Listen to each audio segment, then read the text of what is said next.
the last 1,000 years. By saying now in the graph, you've left yourself open to the charge that you've deliberately misrepresented the graph and that you've left out 17 years of growing temperatures which don't prove your point. But, you know, this is what they do. They'll fix on something which is a moot point. Personally, I still think it's perfectly legitimate to refer to the late 20th century as now, just as the IPCC did. But they are hotter than the medieval warming period. No, they're not. Well, yes, they are, no, according to the graphs. According to the hockey stick they are, but the hockey stick is greatly mistaken. Let's continue, because your film answers the question, or tries to answer the question, why is it getting hotter, with the theory that it's in fact the sun that causes global warming. In 1991, senior scientists at the Danish Meteorological Institute decided to compile a record of sunspots in the 20th century and compare it with the temperature record. What they found was an incredibly close correlation between what the sun was doing and changes in temperature on Earth. Solar activity, they found, rose sharply to 1940, fell back for almost 4 decades, and then started to rise again.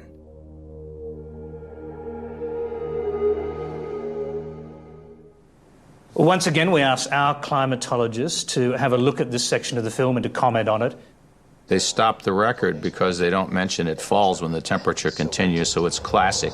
Pick the section of the record that fits your preconception and then leave out the inconvenient parts.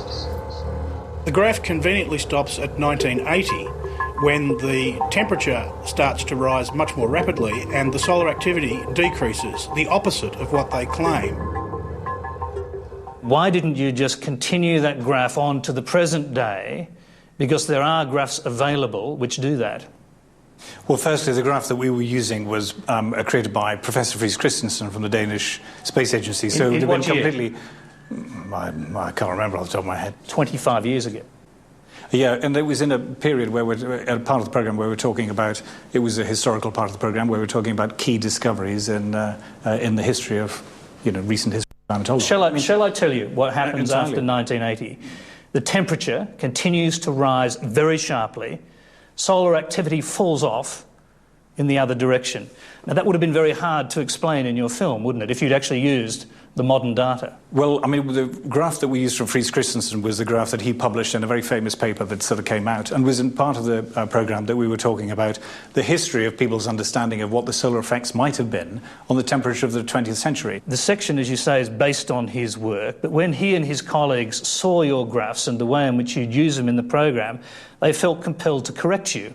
They wrote this, that their latest studies had explicitly concluded that after 1985, temperature continued to rise, just as I said, while the sunspot cycle length flattened out and thus no longer correlated with surface temperature. And they went on to say this point was not included in the narrator's statement. But the point is, we've been inundated so much by the argument that CO2 is driving temperature change in the 20th century.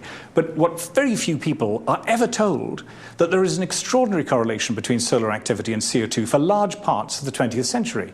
Now, why aren't we told that? There is not a very strong correlation between CO2 and temperature of the 20th century. There is a strong correlation between solar activity in the 20th century. Why weren't we told? Why weren't we, the audience, entitled to know that the data for temperature and solar activity diverges sharply after that period? It's a very moot point. What happens after that period? Well, not according to the Danish scientists, it isn't. Oh, well, according to many other climatologists, it's a very moot point what happens after that. The story of the graphs gets even more interesting in a way, because in the original version of the Swindle, you had another of the Danish graphs, which they say contained false data.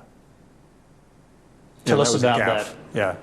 Well, they've got a graph that has 400 years of temperature change and 400 years of solar activity, and there was a gap a very small gap at one section in I think it's either solar activity or temperature, one or the other, and our graphics guy very helpfully joined it up, which was very embarrassing, and we've now corrected it for subsequent versions.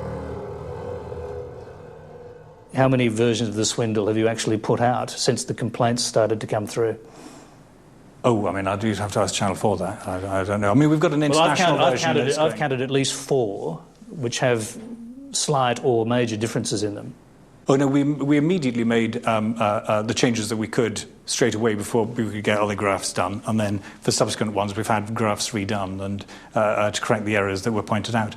But I mean, the thing is, the basic argument isn't changed by why these. were there so many errors in the beginning? This is the strange thing.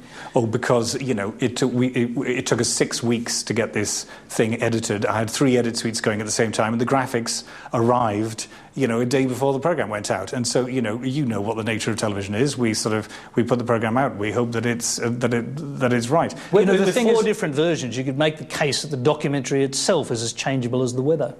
Ah, what a neat line. We're quite happy to go out and be very pugilistic and debate the science with anyone who's prepared to do it. I mean, the thing that makes me slightly sad... Oh, I can't do that, can I? The thing that makes me slightly sad is that, you know, there is this aggressiveness to anyone who comes up and says, look, the science doesn't necessarily stack up. Look at the evidence here. Let's move on. One key absence from the Australian version is Carl Wunsch, the professor of physical oceanography at MIT. Were you forced to remove him under threat of legal action? No, we weren't at all. This is what he told the Independent. Exactly This is what he told the Independent. They misrepresented me.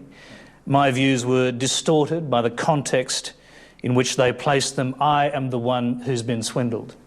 Yeah, and very serious allegations indeed. And subsequently, we sent to Channel 4 all the correspondence we'd had with Carl Wunsch and the full transcript of the interview and tapes of the full interview with Carl Wunsch. And Channel 4 decided that we clearly had not misrepresented him. Well, I mean, he says... Very sad. I know what he says. Hang on, this is what he says. Professor Wunsch says he would never have agreed to take part in the program if he'd known it would argue that man-made global warming was not a serious threat. Did you never consider that he'd protest being included in a polemic against his basic scientific beliefs? If you look at the full transcript of the interview with Carl Wunsch, we represent perfectly honestly and properly what he said. I remember getting the call immediately after the program went out from Professor Wunsch, where he said, my God, I've just had several scientists on the phone berating me, absolutely attacking me for being in this program. This is absolutely awful. Can you take me out? Can you take me out? And if he wants to back out now and make this excuse, well, I suppose that's up to him. Martin Durkin, we thank you for agreeing to go under the microscope and talk about pros and cons of this documentary and flaws and try and explain them. No flaws, no flaws, no flaws.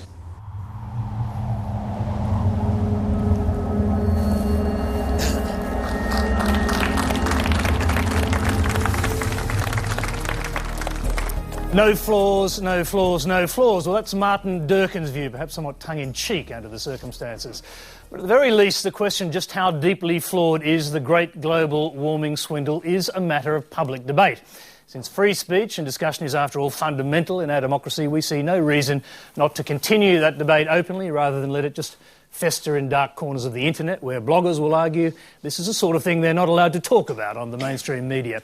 Beyond that, it's the nature of science to take on board scepticism and to answer it with rational argument. Well, our expert panel has been waiting patiently for their chance to comment, so let's hear from them now. And I'll start with Robin Williams. You've been presenting the Science Show for 32 years. Martin Durkin says his film is free of flaws. What do you think? I think it was outrageous, and I'd like to congratulate you on being a fantastic science reporter. I think it's outrageous for 2 reasons. One of them is that he opened by saying, you are being told lies. Now, all those thousands of scientists, the Scripps Institution, 1,100 scientists, where they started this CO2 work 51 years ago, the people in Tasmania, the CSIRO A team, dozens of them, the people at the Cambridge Antarctic Survey. I mean, on and on it goes. All these scientists telling lies in some vast conspiracy. Well, it's extraordinary. The way it actually works in science, you've got to imagine, if you see that film, you imagine there's a sort of chorus line. There's a cheer squad of thousands of scientists looking at a couple of computer models. What in fact happens, because scientists are so bolshy, they're all competitively going off and doing their own thing in various different fields.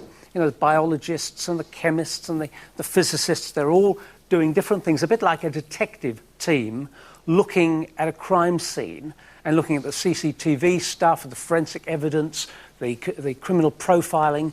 And separately, these scientists are coming back to one villain, CO2.